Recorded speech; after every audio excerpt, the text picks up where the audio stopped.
거의 한 달 만에 골로새서를 살펴보게 됐습니다. 그 골로새서 1, 2장에서 바울은 이제 교리적인 부분을 다뤘고요. 이제 3장부터는 실천적인 부분을 다루기 시작했는데요. 그 지난달에 이제 어떤 얘기를 했었냐면 이제 바울이 골로새서 3장을 시작하면서 이제 권면을 합니다. 어떻게 권면을 하냐면 이제 골로새 교인들에게 위의 것을 찾으라라고 이렇게 권면을 했었죠. 그들이 그리스도와 함께 살리심을 받았고 그리스도와 함께 하늘에 앉았기 때문에 이제 그들이 위에 속한 사람들이 되었기 때문에 그들이 위의 것을 추구하며 사는 것이 마땅하다라고 얘기를 했습니다. 또 이제 바울이 무슨 얘기를 했냐면 이제 골로새 교인들은 영광스러운 존재들이다라는 얘기를 했거든요. 그리스도께서 영광 중에 다시 오실 때, 그러니까 예수님이 재림하실 때 골로새 교인들 또한 영광스럽게 변화될 것이고 그 영광을 온 세상에 비추게 될 것이다라는 말을 했었습니다. 그리고 이제 오늘 본문이 이어지는 건데요. 우리가 5절 말씀을 같이 한번 읽어보도록 하겠습니다. 그러므로 땅에 있는 지체를 죽이라. 곧 음란과 부정과 사욕과 악한 정욕과 탐심이니 탐심은 우상 숭배니라. 그러므로로 시작되죠. 앞에서 했던 얘기를 그대로 받아서 말을 이어가고 있다라는 겁니다.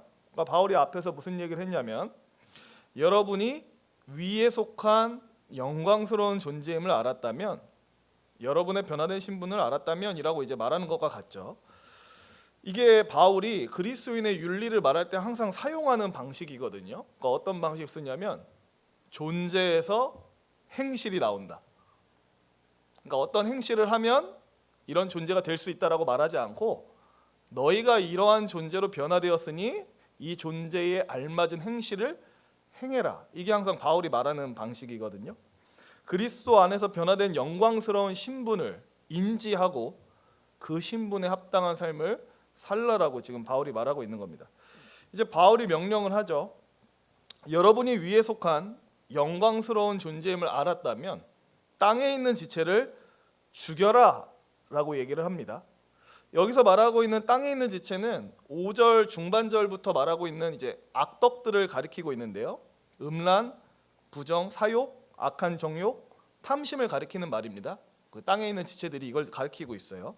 근데 여기 보시면 여기서 언급되고 있는 악덕들이 주로 뭐와 연관되어 있냐면 이제 성적인 죄와 연관이 되어 있습니다.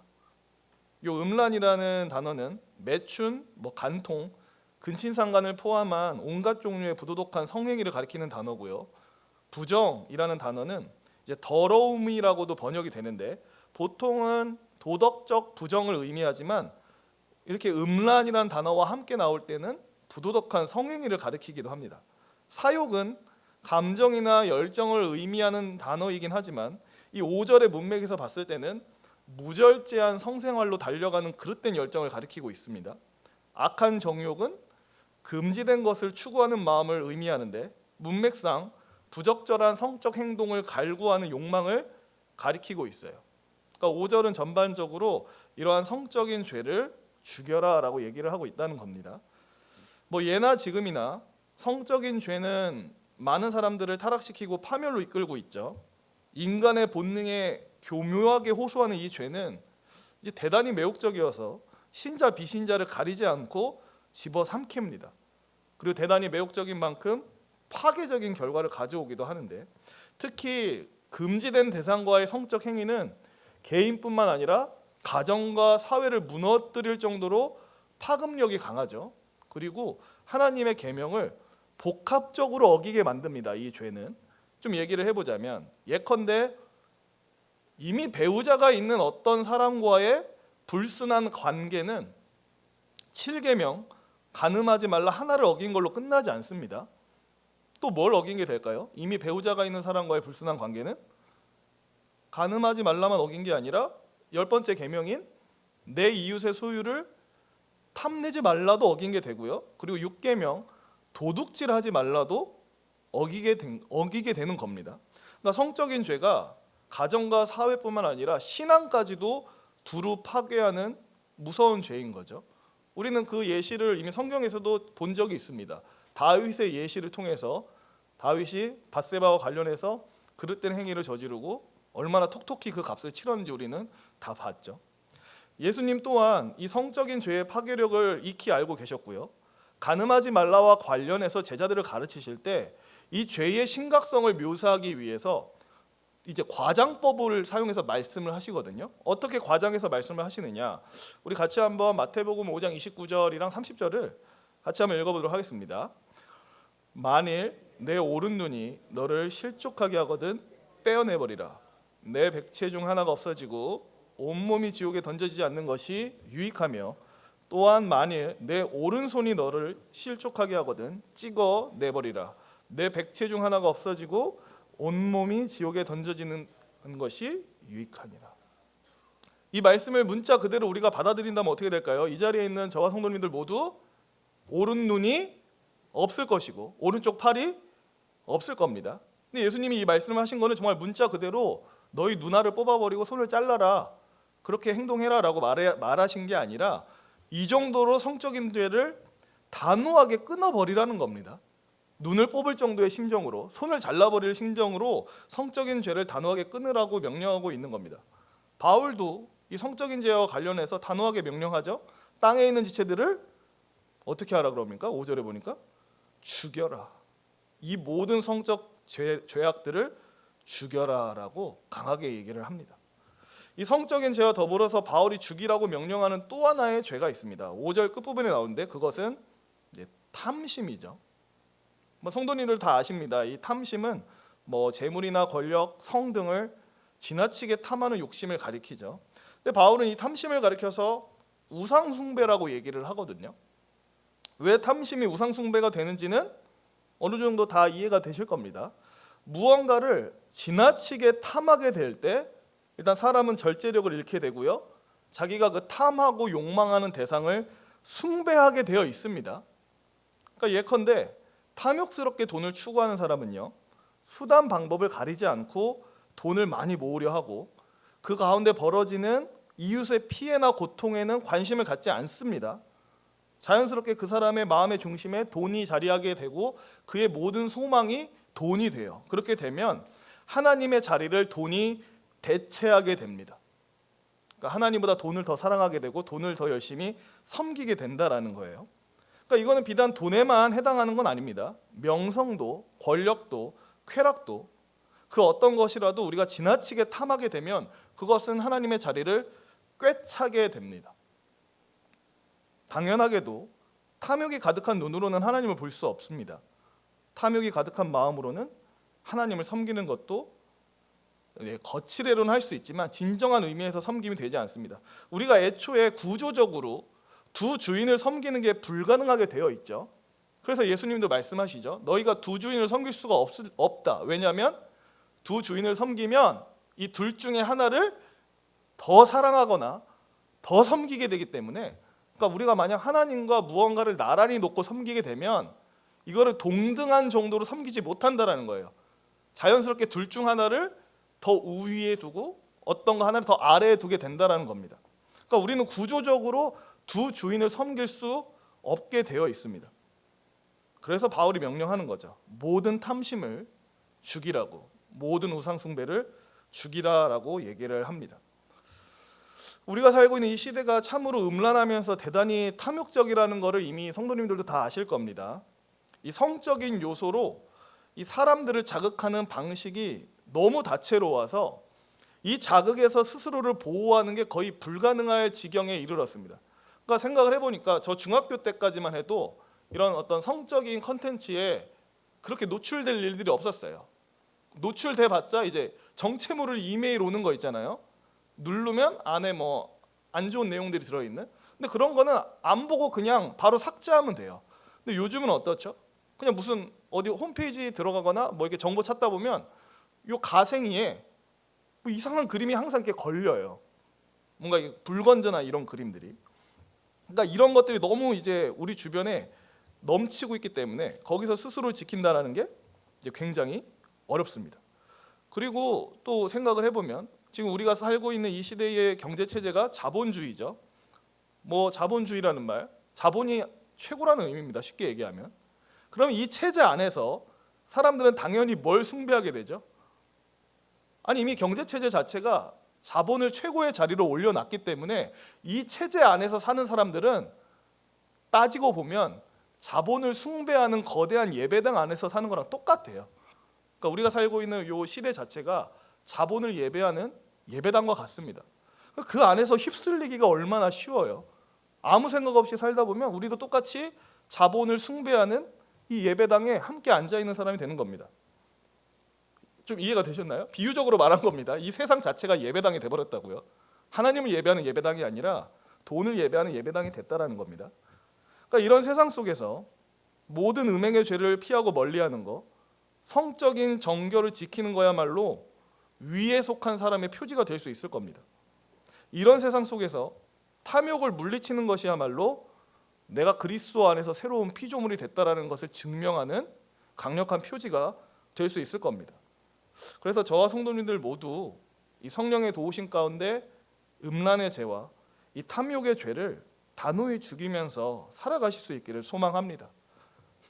쉽지 않은 건 알지만 그래도 죽여라라는, 그러니까 세게 명령하고 있다라는 것을 우리가 기억할 필요가 있습니다. 이어서 바울이 땅에 있는 지체들을 죽여야 되는 이유를 얘기를 하는데요. 우리 3장 6절 말씀을 같이 한번 읽어보도록 하겠습니다. 이것들로 말미암아 하나님의 진노가 임하느니라. 이 6절에서 말하는 이것들이 뭘 가리키는지 아시겠죠? 방금 5절에서 얘기했던 성적인 죄악들과 탐욕의 죄를 말하는 겁니다. 이것들로 말미암아 하나님의 진노가 임한다. 여기서 하나님의 진노가 임한다라는 말은 장차 최후의 심판의 때에 하나님의 진노를 당하게 될 거다라는 얘기입니다. 바울도 보면 그의 다른 서신에서 비슷한 얘기를 합니다. 고린도전서 6장 9절에 보니까 불의한 자가 하나님의 나라를 유업으로 받지 못할 줄 알지 못하느냐? 미혹을 받지 말라. 음행하는 자나 우상 숭배하는 자나 간음하는 자나 탐색하는 자나 남색하는 자나. 그러니까 바울이 지금 무슨 얘기하냐면 음행하는 자와 우상 숭배하는 자는 하나님의 나라를 유업으로 받지 못한다라는 겁니다. 그러니까 쉽게 얘기하면 음행과 우상 숭배의 죄에 저항하지 않고 그 죄에 그냥 파묻혀 살아가는 사람들은 하나님의 심판을 면치 못하고 하나님의 나라에 들어가지 못한다. 바꿔 얘기하면 구원받지 못한다라고 얘기를 합니다. 바울이 지금 3장 6절에서 하는 말이랑 똑같죠. 이것들로 말미암아 하나님의 진노가 임한다라고 얘기하고 있잖아요. 히브리서 기자도 이렇게 얘기합니다. 13장 4절에 보니까 모든 사람은 결혼을 귀히 여기고 침소를 더럽히지 않게 하라. 음행하는 자들과 간음하는 자들은 하나님이 심판하시리라. 히브리서 기자 역시 성적인 죄를 짓는 자들에게 하나님의 심판이 임할 것이다라고 경고를 합니다. 특별히 우리가 그 3장 6절에서 바울이 하나님의 심판이 임한다라고 할 때 이 임한다라는 표현을 현재 시제로 쓰고 있거든요. 현재 시제로. 근데 원래 이 최후의 심판은 미래에 있을 일이잖아요. 장차 예수님이 다시 오시면 있을 일이잖아요. 근데 현재 시제를 쓰고 있습니다. 왜 현재 시제로 썼냐면 장차 이러한 죄악을 저지르는 사람들이 당할 심판이 너무 분명하기 때문에 앞으로 있을 일이지만 현재형으로 써버린 거예요. 지금 이미 당하는 것과 마찬가지라는 식으로 써놓은 겁니다. 청교도 존 오웬이 이런 말을 한 바가 있습니다. 죄를 죽이라. 그렇지 않으면 죄가 너를 죽이리라. 이런 말을 한 적이 있습니다. 사실 오웬의 이 말은 오웬 자신의 말이 아니죠. 이건 오늘 본문을 포함해서 성경 전체가 우리한테 하는 말입니다. 죄를 죽여라. 그렇지 않으면 죄가 너를 죽이리라. 사실은 우리는 이 말을 다시 한번 두렵고 떨림으로 받으면서 생각해 봐야 될 겁니다. 아, 죄를 죽이지 않으면 그 죄가 나를 죽일 수 있겠구나. 죄를 죽이지 않으면 내가 종말의 심판에서 살아남지 못하겠구나라는 그 두렵고 떨리는 마음을 우리가 가질 필요가 있습니다. 이어서 7절부터 우리 9절 상반절까지 같이 한번 읽어보도록 하겠습니다. 너희도 전에 그 가운데 살 때에는 그 가운데서 행하였으나 이제는 너희가 이 모든 것을 벗어버리라. 곧 분함과 노여움과 악의와 비방과 너희 입에 부끄러운 말이라. 너희가 서로 거짓말을 하지 말라. 여기까지만. 저 화면을 보시면 제가 저기까지만 쓰고 점으로 끝냈습니다. 그 골로새 교인뿐만 아니라 우리 역시 그리스도 안에서 거듭나기 전까지는 죄가 죄인지 모르고 살았죠. 그러니까 온갖 부도덕한 성적 죄를 탐닉하면서 살았고 온갖 것에 탐심을 품은 채 그렇게 살아왔습니다. 그러니까 실상 하나님의 진노를 피할 수 없는 그런 진노의 자식들이었죠. 그러나 이제는 아닙니다. 그리스도와 함께 우리의 옛사람이 죽었습니다. 죄와 사탄의 절대적 지배 아래에 살아가던 우리의 옛사람이 죽었어요. 그래서 우리는 이제 죄와 마귀의 지배에서 벗어났죠. 그래서 우리는 그 지배에서 벗어나서 어디로 옮겨졌냐면 예수 그리스도의 지배 아래로 우리는 옮겨졌습니다. 이제는 의의 길을 걷는 자들로 새롭게 태어난 거죠. 이렇게 새로워진 우리가 죽여야 될 죄들에 대해서 이제 말을 했고, 바울은 또 벗어버려야 되는 죄들에 대해서 얘기를 하거든요. 근데 이 죄들은 어떤 특징을 갖고 있냐면 공동체를 이제 무너뜨리는 특징을 가지고 있습니다. 8절에서 그 죄악들을 나열하는데요. 뭐 이러저러한 단어가 나오는데 뭐 간략하게 설명해 보자면, 분함이라고 하는 단어는 끓어오르는 분노의 상태를 가리키는 단어고요. 노여움이라고 하는 단어는 이 끓어오르는 분노가 말과 행동으로 표출되는 것을 나타내는 단어입니다. 악의는 의도적으로 다른 사람을 해치려 하는 성향을 말하고, 비방은 근거 없이 다른 사람들을 헐뜯는 것을 말하죠. 근데 여기서 나열된 이 단어들을 보면 이 분노라는 감정이 우리 안에서 어떻게 작동하는지가 다 보입니다. 예를 들어서 누군가가 나의 심기를 불편하게 거슬렀어요. 그러면 우리는 어쩔 수 없이 불쾌한 감정을 느낍니다. 사실 이 불쾌한 감정이 올라오는 것 자체를 막을 수는 없어요. 누가 나의 심기를 건드리면 불쾌한 감정이 올라오는 것은 지극히 자연스러운 겁니다. 근데 그러고 나면 우리는 어떻게 하죠? 그 불쾌한 감정을 내 안에서 떨쳐내나요? 아니죠. 떨쳐내지 않고요. 내 안에서 점점 뜨겁게 데웁니다. 그 감정이 부글부글 끓어오르도록 그 분노의 감정을 되새겨요. 나를 분노케 한 상대방의 표정, 행동, 말 이런 거를 막 떠올리면서 분노의 감정을 더 뜨겁게 만듭니다. 이 분노의 감정이 내 안에 차오르면 어떻게 될까요? 자연스럽게 나를 열받게 했던 그 사람한테 냉담하게 행동하게 만들어요. 그렇지 않나요? 뭐 예를 들어서 권사님들이 저를 싫어한다고 생각을 해보면, 제가 예를 들어서 권사님들한테 권사님 안녕하세요라고 하면 살갑게 받아주겠어요? 본체 만취하고 지나갈 수 있겠죠. 물론 그런 일은 일어나지 않지만, 그러니까 그렇게 됩니다. 분노의 감정이 차면 상대방에게 냉랭하게 반응하게 되고 악에 바친 행동과 말을 쉽게 하게 됩니다. 그리고 이 분노가 잠잠해지지 않고 더 커지면요, 이제는 의도를 갖고 상대방을 해야 할 음모를 꾸미게 돼요. 이게 사람이 머릿속으로 어떻게 하면 나를 열받게 한 저 사람을 한 방 먹여줄 수 있을까? 어떻게 하면 저 사람이 한 방 넘어져서 아주 크게 망하게 할 수 있을까라는 그런 음모를 막 꾸밉니다. 그래서 이 단계에 이르르면 그 사람에 대한 부정적인 말을 막 흩뿌리고 다니기 시작하거든요. 음모가 조금씩 이제 실체화되는 거예요. 그리고 이 분노가 이제 더 거세지면요, 물리적으로 상대방을 해하는 데까지 가게 됩니다. 근데 바울이 이 모든 것을 어떻게 하라라고 얘기를 하냐면 8절에 보면 벗어버려야 된다라고 얘기를 하죠. 근데 이 벗어버리다라는 단어가 이미 골로새서 2장 15절에서 나온 적이 있어요. 2장 15절에서 어떤 식으로 이 단어가 나오냐면, 하나님께서 통치자들과 건세자들을 무력화하셨다라는 표현이 나오거든요. 근데 이 무력화하다라는 단어와 오늘 이 벗어버리라는 단어가 똑같은 단어입니다. 그래서 여기서 벗어버리라는 단어가 어떤 의미냐면 옷을 벗는다는 의미도 있고, 동시에 무언가를 철저히 청산하다, 끝내버리다라는 의미가 있어요. 이 무력화라는 단어로 번역이 됐어요. 특히 이런 류의 죄악들을 우리가 청산해야 되는 이유가 이것이 인간관계를 무너뜨리고 교회 공동체를 무너뜨리기 때문에 그렇습니다. 너무 당연하지만 서로에 대해서 분한 감정을 가지고 있는데 어떻게 그 공동체가 하나가 됩니까? 마음속에 그 사람을 해하려는 의도를 숨기고 있는데, 칼을 숨기고 있는데 어떻게 공동체가 하나됨을 이룰 수 있겠습니까? 근데 물론 이 분노라는 감정이 우리 안에 처음 들어오는 것은 막을 수 없어요. 제가 앞서 말씀드렸듯이. 근데 가능한 건 있습니다. 뭔 가능하냐면, 이 감정이 내 안에 들어오는 거는 막을 수 없어도 이 감정이 커지는 거는 막을 수 있어요. 비유하자면 분노가 우리 안에 잉태되는 것은 막을 수 없습니다. 근데 그 잉태된 분노의 감정이 우리 안에 착상되지 못하도록 막는 거는 가능해요. 그러니까 사실 존 오웬이 죄를 죽이는 방식에 대해서 설명할 때 이렇게 비유를 쓰거든요. 죄가 잉태하는 것까지는 막을 수 없을지라도 그것이 착상하기 전에 너의 안에서 떼어내 버려라, 이런 식으로 표현을 하거든요. 그러니까 실제로 누가 우리를 분노하게 만들면 그 분노라는 감정이 순간 솟구치는 것은 막을 수가 없습니다. 근데 그렇다고 해서 우리가 꼭 그 분노라는 감정에 나를 맡길 필요는 없다라는 겁니다. 나를 분노케 한 사람에 대해서 의도적으로 생각을 좀 끊고 다른 쪽으로 계속 우리의 주의를 돌릴 필요가 있습니다.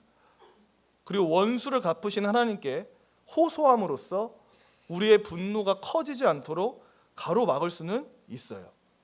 또 상대방에 대한 분노를 좀 이제 누그러뜨리는 데 도움이 되는 거는, 이게 쉽진 않겠지만 상대방의 상황을 이해하고 포용하려는 사려 깊은 생각이 있으면 그 분노의 수준이 좀 줄어들게 됩니다. 아, 얘가 이래저래 해서 나한테 그렇게 행동한 거겠지. 이 사람이 살아왔던 배경이 이러다 보니까 이렇게 행동이 나온 거겠지. 이 사람이 그 당시에 어떤 어려운 일을 겪고 있다 보니까 감정이 격해져서 나한테 그렇게 반응했던 거겠지라면서 사려 깊은 생각을 하면 그 사람에 대한 분노를 좀 누그러뜨릴 수가 있습니다. 아마도 없으시겠지만 혹시나 이 자리에 교회 안에 있는 어떤 성도를 향해서 분노의 감정을 뜨겁게 데우고 계신 분이 있는지 모르겠습니다. 아무개가 괘씸해서 못 견디겠다, 아무개한테 한 방 먹여주고 싶다, 혹시 그런 사람 있으세요? 예, 있어도 말하지 말아주세요. 혹시나 그 사람에 대해서 악담을 하고 다니진 않으시나요? 말씀드리고 싶은 거는 분노에 사로잡혀서 에너지를 낭비하지 마시기 바랍니다. 그거를 벗어버리세요. 왜냐하면 분노에 사로잡히는 것만큼 우리의 영혼과 육체의 힘을 소진시키는 것도 없어요.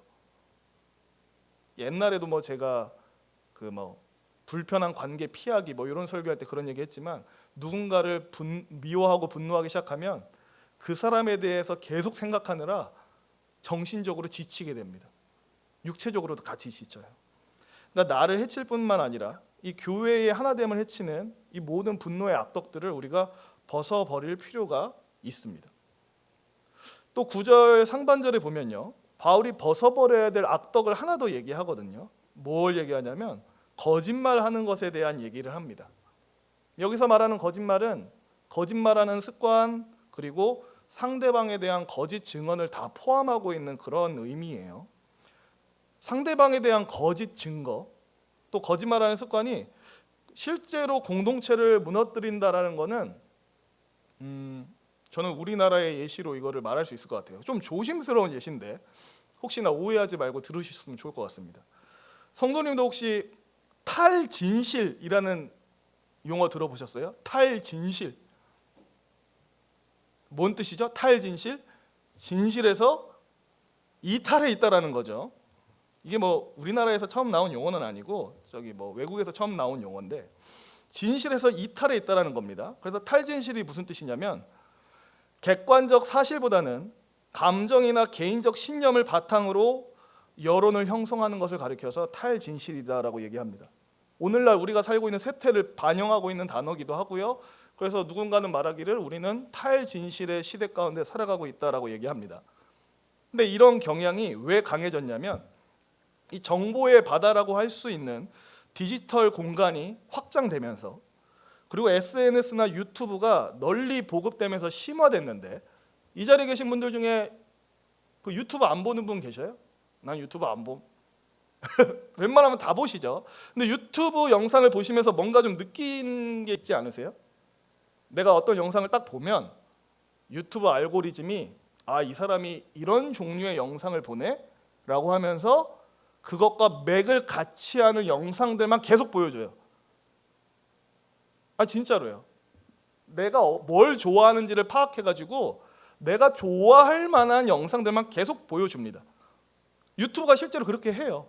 그리고 SNS 같은 경우도요, 누가 이렇게 글을 올리잖아요. 그럼 내가 특정인의 글을 많이 보면 이 사람과 비슷한 말을 하는 또 다른 글만 보여줘요. 그래서 결국 이제 어떻게 되냐면요, 나와 다른 생각을 갖고 있는 사람들의 의견을 들을 일이 없고요, 나와 다른 생각을 갖고 있는 사람들의 영상을 볼 일이 없어져요. 그럼 어떻게 됩니까? 내가 가지고 있는 신념이 계속해서 강화되는 거예요.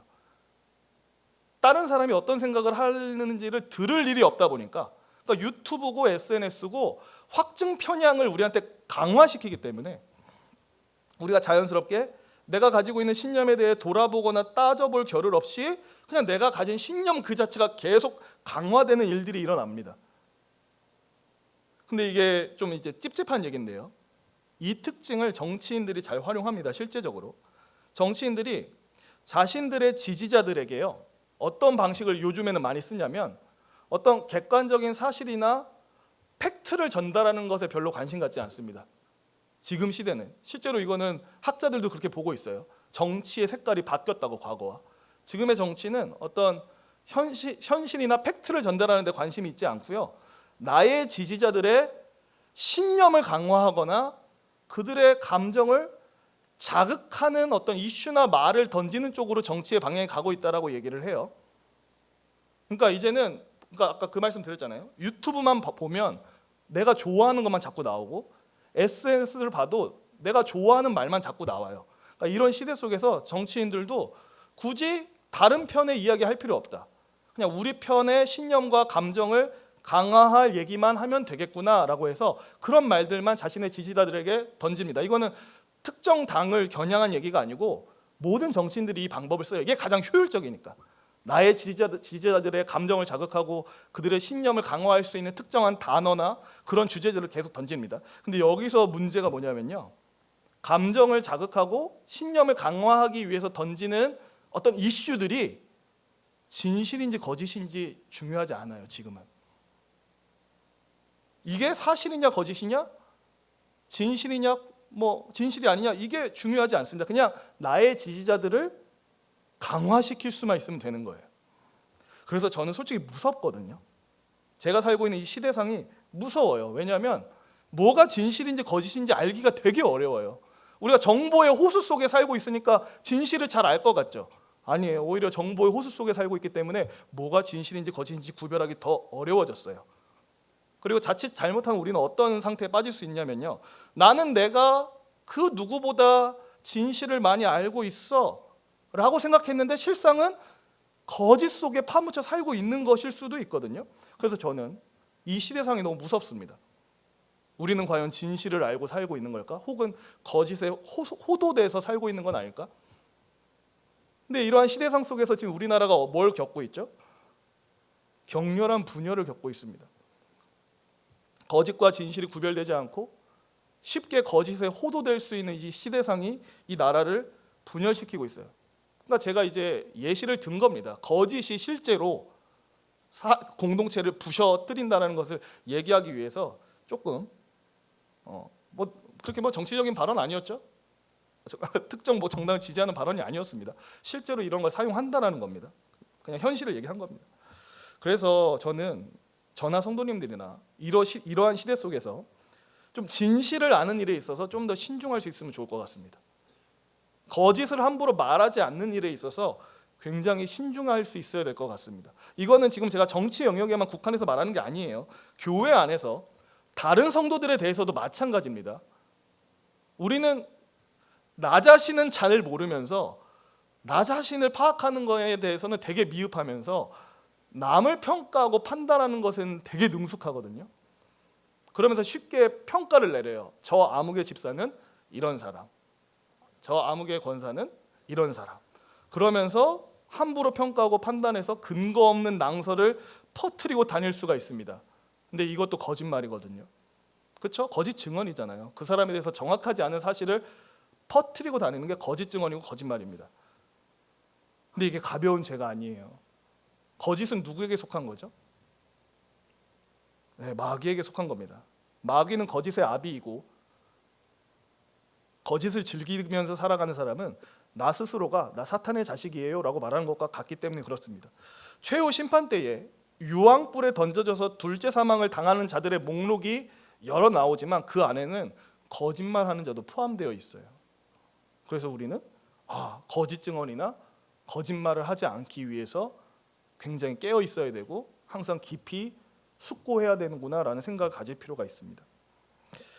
이어서 9절 하반절에서 10절 말씀까지 우리 같이 한번 읽어보도록 하겠습니다. 옛사람과 그 행위를 벗어버리고 새 사람을 입었으니 이는 자기를 창조하신 이의 형상에 따라 지식에까지 새롭게 하심을 입은 자니라.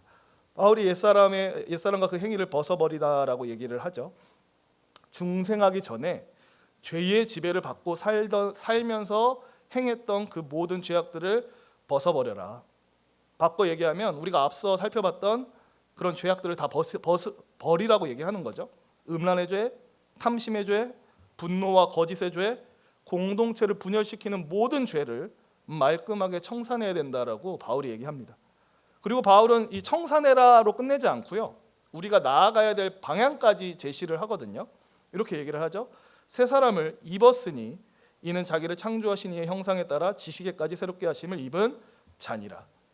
그러니까 옛사람과 그 행위를 벗는 데서 끝내지 말고 벗었으면 이제는 뭐 하라는 겁니까? 입으라는 거죠. 새 사람을 입어야 된다라고 얘기를 합니다. 뭐 새 사람이 어떤 의미인지는 대략 아실 겁니다. 그리스도와 함께 죽고 함께 살아난 거듭난 사람들. 죄에 대해서는 죽었지만 하나님에 대해서는 살아있는 사람들을 가리켜서 새 사람이라고 얘기를 하죠. 근데 이 10절에 보면 바울이 이 새 사람이 가지고 있는 특징에 대해서 얘기를 하는데 이게 상당히 의미가 있습니다. 10절에 이 새 사람이 어떤 특징을 갖고 있는지를 설명을 쭉 하는데, 일단 끝부분에 보면 이 새 사람은 어떤 사람이냐면 새롭게 하심을 입은 사람입니다. 여기 써 있죠. 맨 끝부분에 보면 새롭게 하심을 입은 사람. 근데 이 새롭게 하심을 입은 자라는 표현이 이제 시제로 보면 그 동작이 계속해서 진행되는 형식으로 써 있어요. 그러니까 새 사람은 어떤 사람이냐? 계속해서 새로워지고 있는 사람이다. 새 사람이란 계속해서 새로워지고 있는 사람인데, 그럼 어떤 부분에 있어서 새로워지고 있느냐를 또 10절에서 얘기를 합니다. 10절 중반절에 보면 자기를 창조하신 이의 형상을 따라서 계속해서 새로워지는 사람. 요 표현이 이해가 되시나요? 자기를 창조하신 이의 형상이 뭔지? 일단 자기를 창조하신 이는 누굴 가리키는 표현 같으세요? 예, 하나님. 그럼 그분의 형상은요? 예, 맞아요. 예수님을 가리키는 표현입니다. 실제로 바울이 이미 골로새서 1장 15절에서 예수 그리스도를 가리켜서 그는 보이지 아니하는 하나님의 형상이다라고 얘기한 바가 있어요. 그러니까 새 사람은 어떤 사람이냐? 계속해서 새로워지는 사람인데 누구를 따라서, 누구를 모델로 삼아서 계속해서 새로워지는 사람이냐? 하나님의 형상이신 예수 그리스도를 따라서 계속해서 새로워지는 사람이 바로 새 사람이다. 근데 이거를 내가 다 이루어야 된다라는 말이 아닙니다. 하나님께서 우리를 그렇게 이끌고 가신다라는 의미예요. 우리를 계속해서 그리스도를 닮는 방향으로, 더욱더 거룩한 사람으로, 더욱더 사랑의 사람으로 우리를 이끌어 가신다는 겁니다. 그리고 또 새 사람은 또 하나의 특징이 있습니다. 10절 하반절에 보면 지식에까지 새로워진다라고 얘기하거든요. 그렇죠? 형상을 따라해서 안 끝나고 지식에까지라는 표현까지 나옵니다. 이 지식은 문맥상 하나님과 그분의 뜻을 아는 지식을 가리키고 있어요. 그러니까 새 사람은 하나님을 온전히 알 때까지, 그분을 지식덕으로 더욱 충만히 알 때까지 계속해서 새로워져 가는 사람이라는 겁니다. 사실 하나님을 알고 있던 그 충만한 지식을 아담 타락 이후에 인간들은 잃어버렸죠. 근데 이것을 다시 찾는 일이 우리 안에서 계속 진행되어지고 있다는 겁니다. 근데 이 진리가 사실 우리한테 큰 위로를 줍니다. 왜냐하면 바울이 앞서 말했던 이 언급했던 악덕들, 죽여야 되고 벗어버려야 할 이 죄악들 있잖아요. 뭐 음란의 죄, 탐심의 죄, 뭐 분노, 또 분열, 이런 죄들, 거짓의 죄. 성도님들, 이 모든 죄를 지금 당장 절연하게 끊어내실 수 있나요? 내가 다시는 그 죄악에 기웃거리지 않을 거야라고 장담하실 수 있나요? 아니요, 그러기가 어려워요. 죄를 내가 끊어내기 위해서 은혜를 구하면서 부단히 노력하겠지만 동시에 우리는 매우 실망스럽게도 이 죽여 마땅하고 벗어버려야 마땅할 죄악을 즐길 때도 있을 겁니다. 그럼 그때 우리는 어떻게 해야 되나요? 나는 형편없어, 나는 쓰레기야, 나는 하나님한테 버림받아 마땅해라고 하면서 그냥 넘어져 있어야 되나요? 아니죠. 이 넘어지고 실패하는 와중에도 이 신실하신 하나님께서 나를 그리스도를 닮은 존재로 새롭게 만들어가고 계시고, 내가 여전히 하나님을 온전히 알아가도록 나를 새롭게 만들어가고 계시다라는 것을 우리가 기억할 필요가 있습니다. 그러니까 하나님이 여전히 나를 새롭게 하고 계시기 때문에 내가 포기하거나 낙심하거나 주저앉아 있을 필요가 없다라는 거죠. 일단 이 사실을 기억해야 됩니다. 우리가 죄를 멀리하는 삶을 사는 데 있어서요. 그리고 우리가 죄악에 이끌리는 자신을 볼 때는 스스로를 좀 엄히 꾸짖을 필요가 있습니다. 제가 화면에 대사를 좀 써와봤는데요. 화면을 보시면 저 땡땡땡에 빵꾸 뚫려 있잖아요. 저기다가 본인 이름 세 글자를 넣어보는 겁니다. 내가 죄를 향해서 달려가고 싶은 마음이 막 굴뚝 같을 때는 자기 스스로한테 저렇게 외쳐보라는 거예요. 우리 한번 자기 이름 넣어서 한번 해볼까요? 한번 해보겠습니다. 야, 정종택, 너 지금 뭐 하는 거야?